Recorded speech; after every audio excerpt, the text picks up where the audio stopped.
Selamat datang di Survival Talk Madam Chang TV. Para subscriber, seperti yang kita ketahui, membangun bisnis itu tidak semudah seperti membalikkan sebuah tangan. Banyak orang tidak berhasil hanya untuk memulai dan mempertahankan bisnis. Memang bisnis itu sangat unik, tidak bisa seperti matematika 1 ditambah 1 sama dengan 2. Tapi ya itulah uniknya bisnis, siapa yang lebih hebat, siapa yang lebih kreatif, siapa yang lebih tekun dan lebih gigih pasti akan sukses. Pertanyaannya, setelah kita mendirikan satu bisnis yang luar biasa, kemudian ketika kita sudah mendekati masa pensiun atau masuk ke golden years, pertanyaannya bisnis ini kita tutup atau diregenerasikan. Meregenerasikan satu bisnis itu mempunyai ilmu yang tidak semudah membangun bisnis. Banyak orang Indonesia, tidak semuanya, tidak berhasil mewariskan bisnisnya sampai ke generasi kedua. Kali ini di Survival Talk Madam Chang TV ini sangat beruntung kedatangan seorang pebisnis yang sangat luar biasa di Surabaya. Sepak terjangnya sudah tidak perlu diragukan lagi dan masuk ke 3 generasi. Yuk langsung aja kita sambut.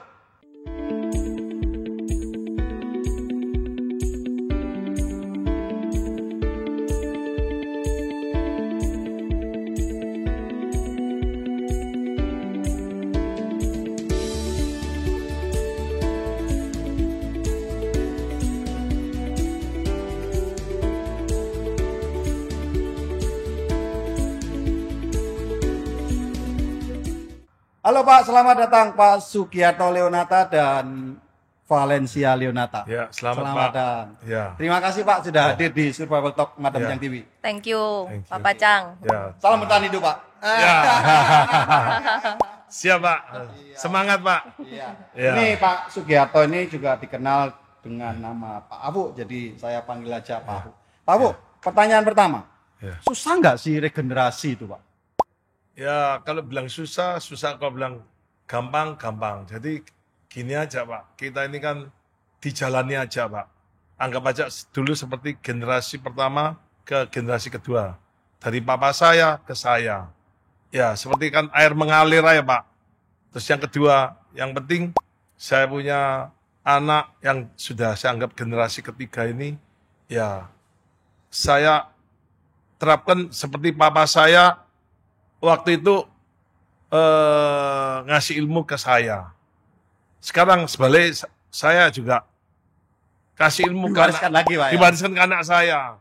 Nanti anak saya diwariskan lagi ke anaknya gitu Pak. Kita akan namanya apa ya? Sistem apa? Sistem Chinese itu Pak ya. Kalau bilang sekolah susah Pak ya. Tinggal anaknya mau enggak. Kalau anaknya kalau mau ya, kalau anaknya mau ya lanjut. Kalau nggak mau, ya wis kamu kerja dewek. Ya terserah kamu. Iya, ini kan sudah buka jalan. Sudah gitu buka ya. jalan, sudah membabat alas, ya toh. Zamannya papa saya ke saya Pak, kita kirim pakai becak Pak. Iya, nggak ada mobil Pak. Ya, tapi waktu zamannya itu becak sudah salah satu moda transportasi yang paling penting di daerah-daerah dan di kota umumnya Surabaya seperti itu. ini. Iya, jadi ya kalau kirim. Kalau dulu pakai becak Pak, bukan becaknya sendiri toh Pak? Punya becak sendiri. Punya becak sendiri. Dulu punya becak berapa Pak? 2 biji Pak. 2 biji. Sekarang punya truknya berapa Pak? Nah, iya. Gak apa-apa Pak. Nanti sebentar lagi juga ada TA kok Pak. Loh, sudah di TA semua ya Pak. Tidak apa-apa berarti Iya. diomongkan. Punya truk berapa sekarang Pak? Ya, kita kena 10-an lah Pak. Iya. Itu kalau di convert ke becak jadi ribuan Pak ya. Iya Pak. Oke, saya break dulu, saya tanya dulu penasaran ini ke Valen. Kalau dulu becak cuma kirim ke pelabuhan paling jauh Pak. Sekarang kita kirim sampai ke Jakarta. Oh iya kan sekarang lewat Trans Jawa itu tolnya Ciami Pak ya. Iya. Kok mau dulu suruh nurusin bisnis ini? Apa mulai kecil suka main di toko, suka main ke kantor? Dulu kita ini kan tidak sekolah Pak. Sekolah. Ya, Valen dulu. Valen. Ya, saya mau tanya dulu karena generasi muda sekarang ini Iya Pak. belum tentu loh Pak. Banyak teman saya yang punya anak. Iya. Dan bahkan saya punya satu teman konglomerat Indonesia, salah satu kalau saya sebutkan namanya pasti semua tahu. Sering telepon sama saya, kita saling ngobrol. Dia tuh bingung, anaknya nggak mau pulang dari Amerika, nggak mau pulang dari Amerika. Valen ini kok mau? Diiming-iming apa sama Pak Afu ini? Ya, tadi ngomong-ngomong nyinggung Papa Cang nyinggung tentang kuliah di Amerika. Jadi memang salah satu prinsip papa saya itu semua anaknya itu nggak boleh disekolahkan ke luar negeri. Khususnya waktu S1. Wah ya ini cukup menarik. Tapi itu menurut saya cukup ampuh. Jadi katanya papa tuh sering melihat kesaksian teman-temannya yang menyekolahkan anaknya di luar negeri waktu S1 apalagi dari SMA. Itu terlalu istilahnya culture shock ya akhirnya anak itu. Waktu kembali ke Indonesia apalagi Surabaya mungkin nggak se-ngehits Jakarta gitu ya. Culture-nya masih culture banyak tradisional, bisnisnya. Pasti pada nggak mau balik. Jadi waktu itu papa memang bilang udah anak-anaknya papa S1 sekolahnya di lokal dulu. Nanti masalah S2 mau ke luar negeri itu it's okay. Soalnya kamu tuh sudah lebih punya pemikiran yang lebih matang. Dan juga supaya bisa lebih dekat sama keluarga. Ya kalau saya menilainya sekarang supaya nilai-nilai kekeluargaannya itu kita lebih ada bonding ya. Karena sebenarnya waktu kuliah itu kan masa kita mencari jati diri.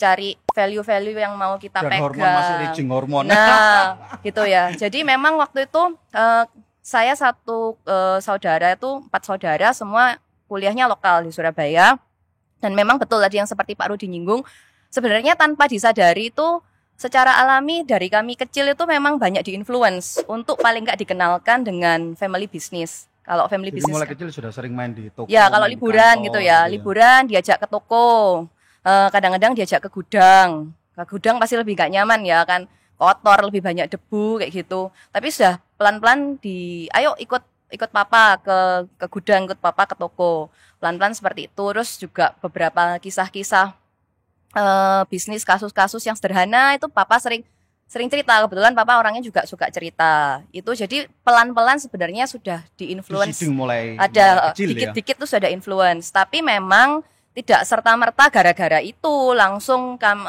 saya pribadi itu tertarik untuk meneruskan family business. Sorry, kuliah jurusan apa dulu?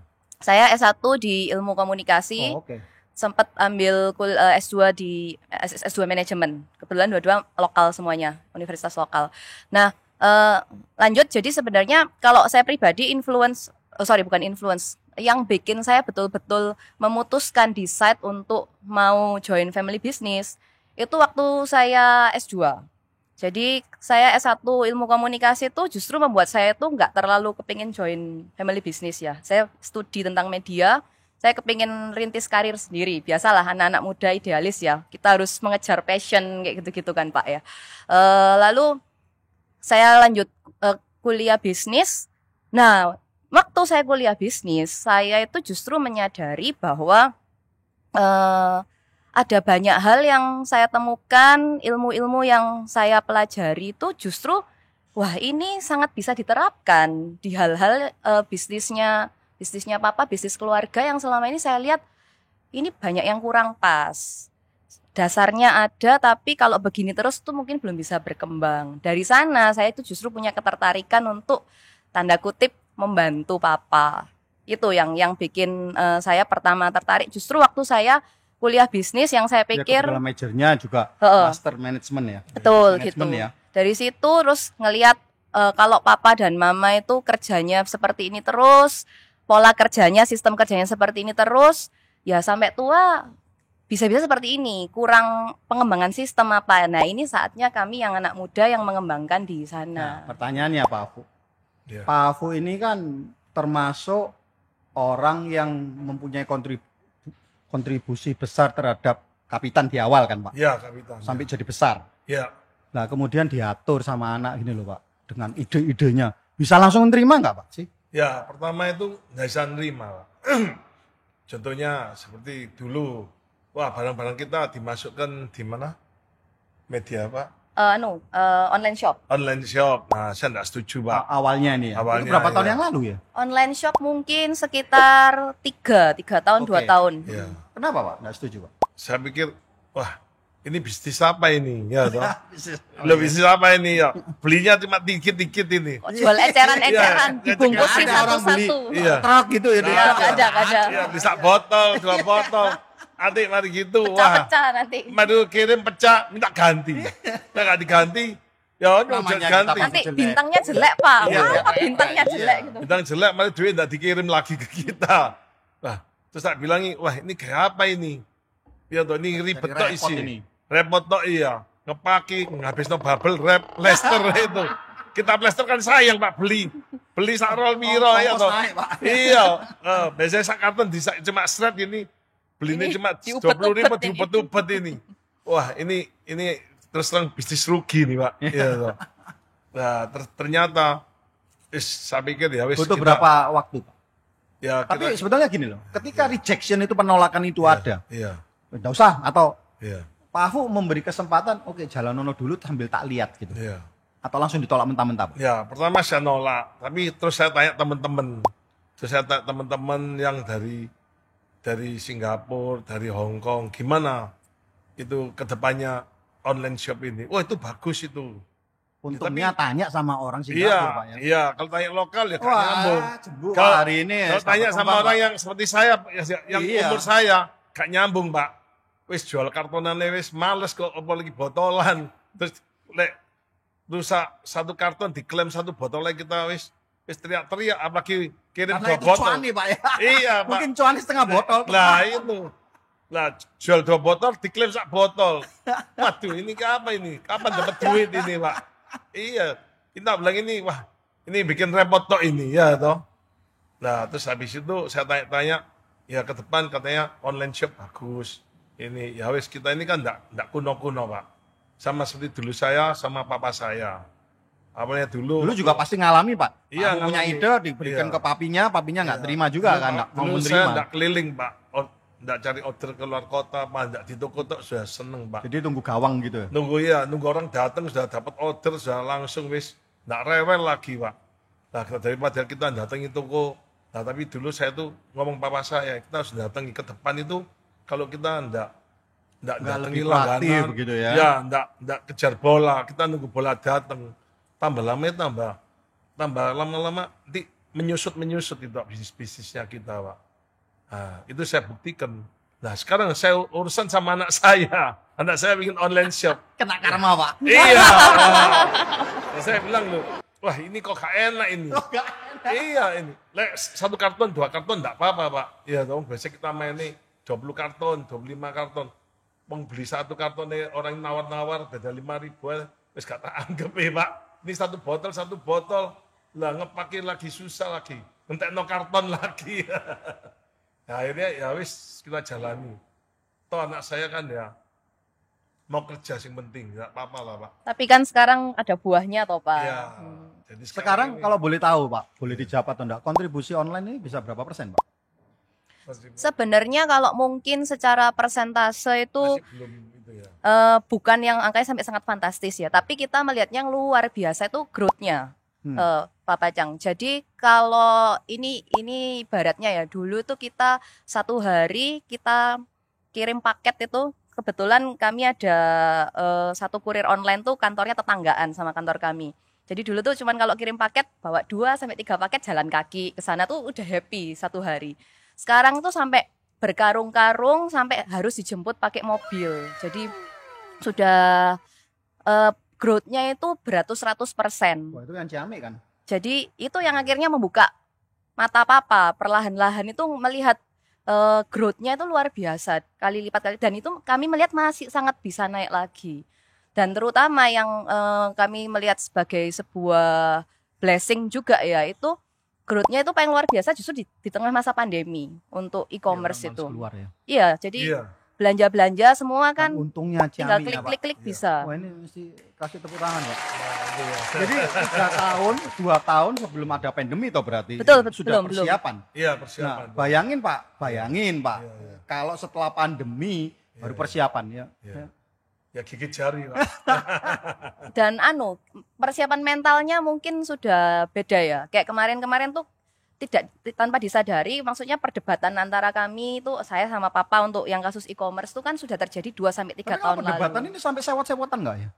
Ya kita berdebat kan gini, Pak. Kalau nggak ada titik temu, ya sudah malam tidur dulu. Nggak Jadi sewot besok- ya? Nggak. Soalnya masih satu rumah, kalau sewot berbahaya ini. Jujur. Mangkel nggak sih kadang-kadang yang punya ide nggak diterima ini? Pasti tetap ada mangkel, tapi prinsip saya begini, waktu semenjak sudah serius mau menekuni joint family business ya, saya prinsipnya satu, ini papa saya tapi di tempat kerja tetap bos saya. Jadi kalau tetap ada perdebatan sengit, ya saya tetap harus istilahnya taat sama jenderal gitu. Tapi kan kadang-kadang yang paling sulit gini loh Pak ya, nggak bisa dipungkirin dan Valen juga harus tahu, maksudnya selama berpuluh-puluh tahun ini Pak Afu ini kan berhasil membesarkan. Iya, Ya, betul. Dan kamu baru hanya punya konsep. Jadi Iya. Betul. antara realita dan masa depan ini kan mau di satu punya risal, satu masih akan. Iya. Ya ini kadang-kadang yang sulit begini kan ya. Ya memang sekarang kalau kita balik lagi kita ngerjain online Pak, kalau awal-awal ini kita balik mundur lagi Pak. Iya. Jadi balik ke jual eceran lagi gitu Pak. Padahal kita itu kan mau jual yang Partaian toh Pak. partaian, volumenya besar. Ya. Cuma ya Ini menarik, ya bener. Iya. Kalau kita online mau nggak mau ini retailan lagi Pak. iya lebih dari retail Pak, nanti ngepaki lagi. Tapi menjangkau seluruh Indonesia Pak. Betul. Pasarnya Betul. yang lebih Iya, besar. iya. Orang nggak perlu datang ke toko, nggak perlu ke Iya, kantor iya, ya. iya, Pak, saya menarik ini Pak. Pak Afu ini tadi kan sebelum kita mulai ini sempat ngobrol-ngobrol. Iya. Pak Afu itu ngaku bahwa sekolahnya nggak tinggi-tinggi banget. Iya. Dan dia bangga itu. Iya. S2 katanya papa. SD SMP. SD sama SMP. Kita bilang SMA lulus, guyu Pak. Kok nggak punya ijazah SMA ngomong SMA. Bisa Iya. bangga karena hanya lulusan SMA. SMA nggak lulus SMP. juga. SMP Pak. SMP gitu, Pak. toh kan, SMP kan, kelas 1. SD SMP kan. SMP kelas 1, SMA kelas 1 ya gak lulus. Iya, hari ini bisa bangga karena berhasil membangun bisnisnya yang luar biasa. Iya. Nah, saya ini penasaran, Pak. Jadi orang pintar itu apa mesti sekolah sih, Pak? Ya kalau tempo hari itu kan kita gini Pak. Tak pikir, wah ini kita ini ya sekolah gak tinggi. Jadi kita terus terang gak gengsi Pak. Ya kerja apa ya berani. Sopir gak ada, distiri dewek. Iya, tapi kadang-kadang memang Oke. sekolah yang tinggi itu berat ya, Pak. Ya cuma kalau mungkin saya dulu sekolah yang tinggi, mungkin gengsi ya Pak ya.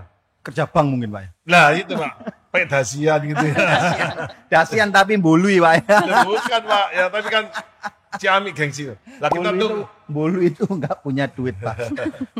kita toko kan cuma setan kios Pak, 4 meter kali 4 meter Pak. Ya kita kayak apa ini Pak? Dari kapan nih? Maksud saya idenya itu siapa, Pak, yang ngajarin? Karena kan gini ya. Itu tahun berapa ya, Pak? Tahun kira-kira Bantu- 70-an lebih. Tahun Pak. 70 itu TV 70, ya hitam putih. Iya. Radio ya cuma gitu-gitu toh. Iya, iya. Nggak ada yang namanya kayak sekarang Motivator. inside business, Iya, motivation business dan semua. Iya. Kok bisa ada ide? Saya harus ngeliling no barang ini. Saya nggak nunggu orang datang. Iya. Saya harus lebih aktif. Idenya sopo, Pak? Ya kebetulan saya tuh orangnya dasar diem di tempat Pak. Saya orangnya suka apa? Suka kayak traveling, suka keluar-keluar. Jadi kalau saya di dalam itu gak kerasan Pak. Jadi pingin ucul lah dari toko. Nah, kebetulan ya saya sering ketemu sama supplier. Nah, kan kita kan nggak ngerti marketing waktu itu Pak. Marketing itu apa? Nggak ngerti Pak. Sekolah gak jelas ya. Mungkin tidak mengerti definisi marketing, tapi semua yang dilakukan textbook ada ya. Iya, Kan? ya, jadi itu Pak. Ilmu nyerontong Pak, istilah orang Surabaya ngomong. Pokoknya masuk noai sembarang wis pokoknya. Ya toh, ya. Ilmu nyelonong itu kalau dalam bahasa kerennya Diawur ya, Pak. canvassing. Ya, enggak jelas Pak. Pak ketemu orang ya ditawari wis. Ini Masuk gak street masuk. marketing. Iya, street marketing. Iya, masuk gak Street masuk. fighter. Iya, masuk gak masuk ditawari aja wis. Ya ada yang cocok ada yang enggak cocok ya enggak apa-apa dicoba kan. Kalau kita kan mungkin lah kita banyak teori, mungkin ya enggak bisa seperti ini ya. Karena mungkin dulu kan coba sih, gak masuk, coba sih gagal ya coba lagi. Gagal coba lagi. Akhirnya kan mesti masuk gagal terus. Yang penting kita ada usaha, Pak. Nah, itu saya terapkan ke anak saya sekarang ini. Tapi kadang-kadang ya memang secara generasi ini ya, generasi yang termasuk yang tambah pinter-pinter itu selalu perhitungannya tajam, Pak. Iya, Perhitungannya tajam, enggak jalan-jalan, Pak. Dihitung terus, Pak. Ya, kita ya jalan dulu baru mikir, Pak. Jalan dulu, Pak. Rugi Iya. orang belakang, Pak ya. Ya, nanti ya masuk kita nyoba 10 kali rugi nih 8 kali. Nah, berarti kan Ada yang salah. ada lah. yang salah. Salah mungkin 1 kali, 2 kali. Tapi dari kesalahan itu kan kita jadi pinter, Pak. Oh yeah. Jadi Jadi belajar memperbaiki. dari kesalahannya, Pak. Iya. Nah, kita teori sih. Jadi talk only no action, Pak. Ini yang menarik ya. Ya saya bilang sama anak saya, ya toh, kamu sekolahnya tinggi S2. Tapi teori kan, ya praktek kan belum tentu, ya toh. Ya. Nah. Tapi posisi Pak Afu ini sangat menarik kalau saya melihat gini loh. Pak Afu pernah menjadi penerus Iya, dan sekarang sedang meneruskan. iya. Iya. Kalau ditarik garis merahnya apa sih, Pak? Bukannya lebih gampang belajar seperti itu? Karena banyak orang tua yang belum pernah menjadi penerus. Iya. Dia orang yang Memulai. bisnis. Iya. Jadi dia tidak merasakan. Dulu saya punya ide, saya punya kemauan, saya punya apa, selalu Bisa dipatahkan, tidak bisa jalan. Iya, Nah, iya. ini sebetulnya Pak Afu ini punya posisi yang sangat-sangat menguntungkan loh, Pak. Bermain di tengah, pernah menjadi penerus Iya. dan sulitnya menjadi penerus dan sekarang untuk meneruskan. Melihat itu enggak, Pak ya? Menjadi satu keuntungan di posisi Pak Afu. Ya, untungnya saya dulu kan banyak di lapangan. Jadi enggak banyak teori. Jadi kalau anak saya sekarang sudah lulus sekolah, ya udah sekarang dicoba. Dan orang tua lihat langsung hasilnya, Pak ya? Iya. Nah, sekarang kan coba, lo ini sudah nanem, sudah berbuah, tinggal kita ngembangkan. Nah, kita bikin apalagi tanaman. Nah, dulu mungkin punya berapa item, 2 item, 3 item. Nah, sekarang kita ngembangkan lagi. Nah, dulu kita barang apa sembarang pokoknya laku Yang dijual. penting pokok moving item. Iya, jadi sekarang kita sedang milih gimana kalau ini brandnya ini belum terkenal lah, kita coba. Nah, termasuk kita ada yang branding mereknya sendiri. Nah, memang ini susah, tapi saya ngajak sama mereka, ya mereka nyambung, ya wis. Udah berapa tahun nih gabung sama Papa? Saya ini tahun ke-9 kalau bulan Juli nanti. Oke. Desperate. 4 Itu- tahun ya. Apa? 4 tahun. 9. Enggak, 9 tahun, artinya ya. berapa tahun kamu desperate untuk bisa menjadi benar-benar. Sekarang kan saya Firm yakin gitu punya ya. ide pasti bisa jalan sendiri bahkan. Yang susah itu ya 2 tahun pertama. Nah itu penentuan menurut saya. Khususnya 1 tahun pertama. Jadi saya tuh butuh waktu untuk istilahnya nge-sync ya. Synchronize itu banyak, nggak cuma sama papa. Waktu tuh awal-awal kan papa masih gabung sama om juga. Terus yang masuk join pertama tuh masih ada Cici, kakak perempuan saya. Jadi ngesingkan sama 3 orang ini istilahnya, yang istilahnya apa ya, senior lah ya, senior di internal family Cici masuk business. berapa tahun lebih awal? Cece masuk kurang lebih 3 tahun lebih awal gitu. Jadi ngesingkan sama 3 orang itu cukup butuh waktu. 2 tahun pertama itu saya butuh waktu untuk benar-benar memastikan saya beneran mau nggak sih di family business ini. Pastikan banyak up and down-nya. Dan yang susah itu adalah gaining trust bagi saya. Memperoleh kepercayaan. Dari orang yang sudah menjalankan sekian Betul, lama. seperti tadi yang Pak Rudi kan nyinggung. Kita punya idenya dari dari generasi kami yang pastinya ada perbedaan generation gap gitu kan ya. Yang mereka enggak semata-mata bisa langsung menerima. Pasti fokusnya tuh salah satunya tuh misalnya tentang biaya, effort. Wah, kamu kok kalau ide kamu begitu, untungnya berapa? Pasti ujung-ujungnya kalau bisnis kan di sana, biayanya berapa? Nah, saya salah satu yang saya mantep itu jalani itu untuk bisa gaining trust. Oke, kalau memang dirasa tidak ada yang bisa handle, kurang SDM, tidak ada biaya atau budget untuk ide itu, sudahlah kita bikin pilot project kecil-kecilan. Saya yang jalani dulu, saya yang tanggung jawab. Contohnya waktu itu mau buka divisi SPG, Sales Promotion Girl gitu ya, buat di retail supermarket tempat distribution point kita. Nggak setuju karena wah takut nanti barangnya dicuri, wah takut budgetnya segini nih, aduh lagi-lagi Belum tentu jualan berhasil. belum tentu berhasil. Jualan cuma berapa, 1 hari 1-2 piece ngefek ta. Resikonya nanti barang sampel dibawa pulang dijual bla bla bla bla bla. Saya bilang sama papa, "Pak, saya jadi SPG dulu aja, tak jalani.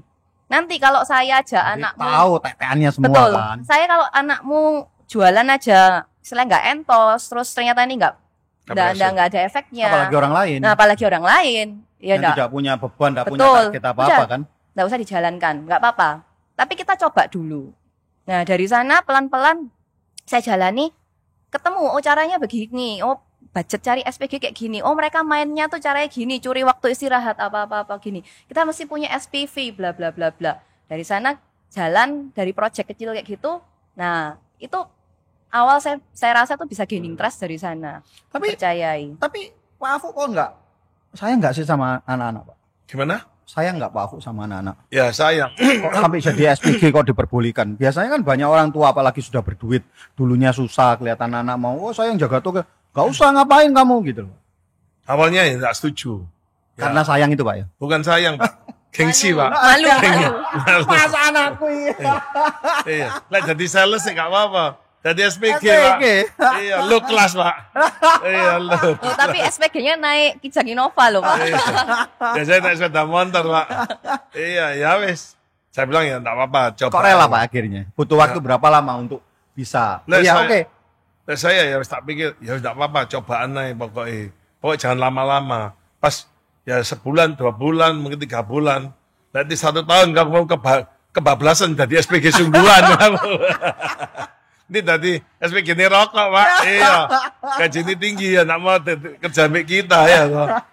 Iya, akhirnya ya kita jalani. Yang penting setelah jalani, nah ternyata saya mikir anak saya loh, kerja yang dari bawah aja mau ya wis, saya sudah mulai percaya Pak.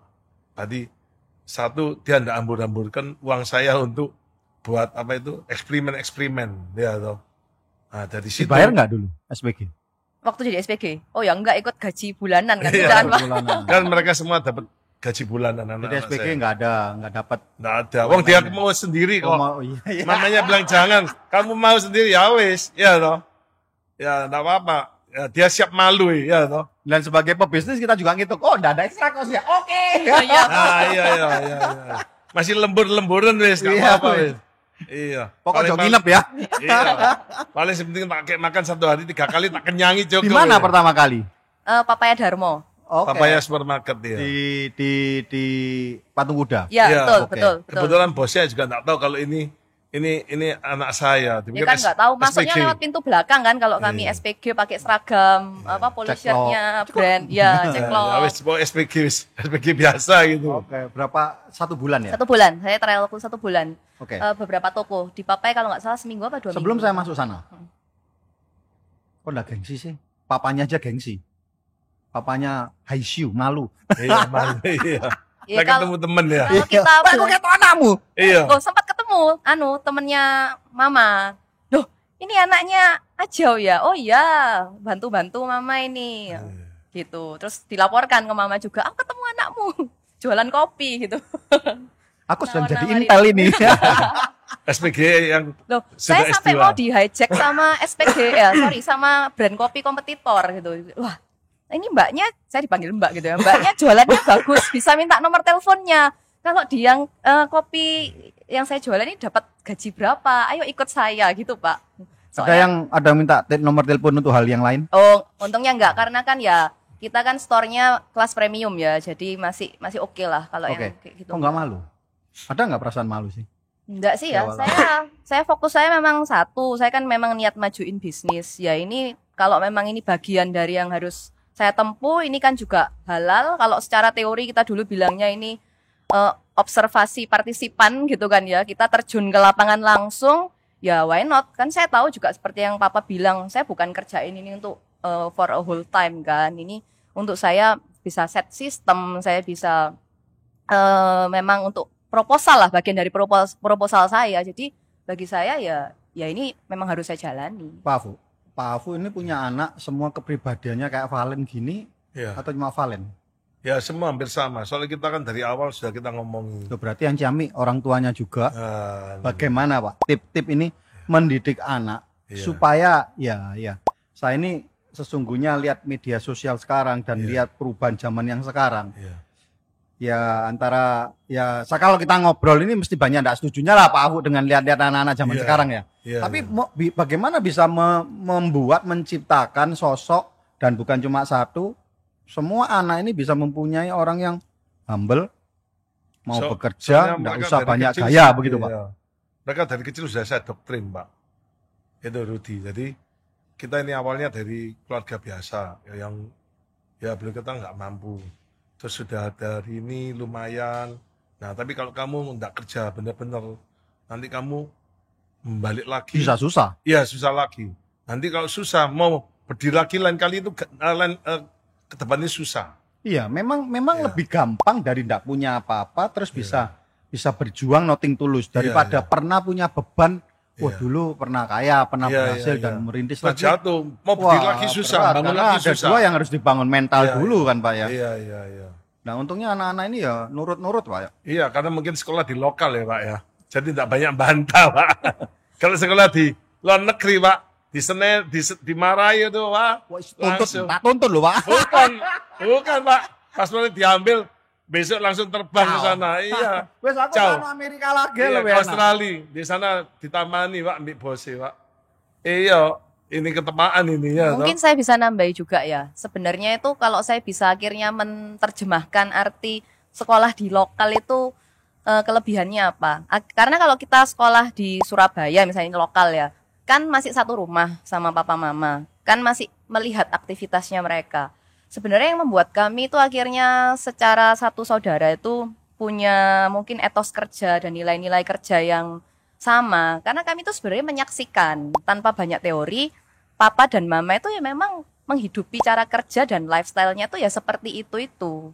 Tidak ada yang istilahnya berubah ya dengan usaha Tidak ada yang patut dipertanyakan lo ngomongnya begini. betul, kelakuannya karena begitu, memang gitu memang ya. mereka kerja betul-betul sampai malam. Misalnya kalau yang di gudang tuh ya stay di gudang sampai malam, di kantor ya tunggu gudang tutup balik kantor lagi sampai malam. Terus lifestyle tuh juga bukan ada yang terlalu show off berlebihan. Jadi kalau ya istilahnya panutannya seperti itu, ya tetap ya kita bisa lah yang agak menceng-menceng gitu ya. Tapi kan kemungkinan besar ya kita akan mengikuti apa yang sosok yang memang ada di rumah gitu ya. Jadi mungkin Kalau seperti kalian ini juga bermain media sosial tentunya kan. Ya, Kepingin sih adalah. ngikutin Instagram lah ya apa. sepantaran-sepantaran kamu.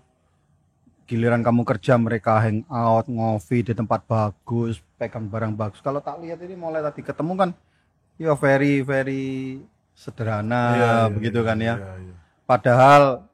Padahal kan bukan orang biasa begitu loh kalau ya dengan perusahaan yang size-nya seperti nanti ditampilkan semua aja. Iya, Ya kan banyak orang yang padahal di luar sana yang biasa-biasa tapi kalau di luar extraordinary kelihatannya di media sosial enggak ada kepingin gitu ikut. Oh iya, aku ini kan punya, kenapa enggak ikut tak pamerin gitu loh. Ada Ya. nggak sih perasaan kayak begitu? Karena kalau saya personally saya tidak harus mencari Pengakuan. nilai atau penghargaan atau pengakuan dari simbol-simbol seperti itu ya. Kita cukup menemukan kenikmatan dengan ya memang melakukan berkontribusi positif, melakukan perubahan terhadap apa yang kita kerjakan. Kalau dalam hal ini ya family business, kita mau perbaiki, kita mau kembangkan, kita menemukan banyak kenikmatannya di sana. Tapi pada waktu kecil ya, waktu kecil. Sekarang kan sudah bisa lebih mikir. Waktu Iya. kecil ini pernah enggak sih kepingin? Kadang-kadang kan namanya anak kecil kan suka bawa ini, suka ngeliat, nah aku dibeliin papiku ini. Kamu punya enggak sih gitu loh. Ada enggak sih? Pernah kepingin, pernah apa begitu? Ya pernah ya Pak ya. Tapi How you deal with yourself? mungkin karena di titik yang mungkin ketika lifestyle atau apa permintaan saya itu mungkin sudah mulai berlebihan atau apa, itu perannya papa mama ya untuk memfilter, terus mungkin tanda kutip melarang, janganlah ini kemahalan misalnya, buat apa sih, buat apa. Dan sekali lagi ya mereka juga nggak mengkonsumsi yang seperti itu. Pernah nggak ya? Artinya gini loh ya. Kan sekarang ini memang ini kata-kata yang Iya. memang sering dipakai Pak. Kayak orang susah gitu loh. Pernah nggak? Apa gimana? Minta kepingin gitu kan. Oh, Tahu iya. kan orang tuanya mampu. Mau beli apapun mampu. Hari ini mau beli Rolls Royce 5 cash ya mampu. Ya kan? Masalahnya papa saya masih kadang-kadang nyetir Grand Max sendiri ya. Ya kan? Artinya gini. Pernah nggak kepingin sesuatu terus papa itu bilang, "Nggak usah lah, untuk apalah." Terus wah kayak orang susah ya papa ini. Gimana ya? Sampai di titik istilahnya pengen sesuatu banget yang sangat konsumtif atau apapun tuh akhirnya sudah nggak ada interest Karena sama prioritasnya sekali ya. sudah berbeda atau Iya. orientasinya sudah Sangat-sangat beda. nggak ke arah sana ya. Misalnya apalah barang-barang hobis gitulah. Saya hobi sepeda, saya hobi musik, apalah Hobi apa? Sepeda. sepeda road bike. Nah, road bike misalnya identik tuh dengan spek-spek lalu value-value yang lumayan ya saya earn sendiri. Boleh tahu Ya. sepedamu berapa duitnya? Bisa disebut ya mungkin seharga kayak 2 kalinya iPhone baru sekarang lah ya. Standar lah untuk sepeda karbon dengan spek yang tengah lah, middle gitu. Oke, saya tertarik. Nothing really fancy lah. Pak Afu ini Crazy Rich Surabaya tapi yang nggak nyolok. Tapi saya bisa membau dari sini. Pak Afu ini punya duit akhirnya segini deh Pak. Iya. Caranya ya Pak Afu nikmatin duit ini. Ya, Dengan melihat semua investasi, semua tabungan, deposito, semua aset berkembang, happy atau punya hobi apa cara menikmati kekayaannya Pak Afu yang diperjuangkan berpuluh-puluh tahun ini Pak? ya kita biasa-biasa ya Pak. Badminton. Olahraga, jalan pagi, ya itu Pak wis. Tiap minggu keluar Tiap minggu city tour sama Naik teman-teman. mobil. Nah, itu Jadi aja. itu keliling Surabaya nih. Surabaya Ya, kadang-kadang ke Ya. Tretes. Tetes mari makan pulang, pokoknya seneng gitu Pak. Ya, toh. Pantes ya kekayaannya nambah terus wong hobinya. Hobinya sorry lah Pak ya. Iya, Tak bilang ini less expensive alias nggak mahal ya Pak ya. Iya, yang penting kan kita nikmati bukan dari nilainya Pak. Iya toh Pak. Saya tadi pagi jalan kaki Pak. Dan kedua, kita kan ya kasih contoh sama anak-anak saya. Ya hidup kayak gini kurang lebih wis ya toh. Saya tadi pagi jalan Iya, kaki ketemu iya. sama teman saya. Lu nggak sepedaan? Kan gue sepeda. Jalan lu ya. Paling murah ya. Iya, ya murah. Oke. Jadi tujuannya dulu itu apa Pak masih muda? Kepingin sukses, kepingin kaya ada tuh Pak? Dulu ya enggak biasa Pak. Belum Cita-cita. ada pengen cita-citanya apa dulu? Ya cita-citanya pokoknya wis punya usaha sendiri, wis saya lihat daripada temen. Ya kalau kita lihat yang di atas, ya enggak habis-habis ya. Kalau yang di bawah masih ada yang susah kan. Jadi ya hidup ya kurang lebih. Oke, sebelum kita masuk ke Iya. item-item perusahaan dan bagaimana kita mengembangkan, saya ini lebih penasaran kepada ketika Pak Afu dapat duit nih, Ya. duit ini untuk apa? Bagaimana cara Pak Afu ini berinvestasi? Ya paling kita kembangkan ya. Apa beli gudang terus? Gudangnya kan sudah berapa hektar sekarang Pak gudangnya Pak? Enggak lah ya. Pokoknya ada buat anak-anak ya Pak ya. Itu. Ya kita yang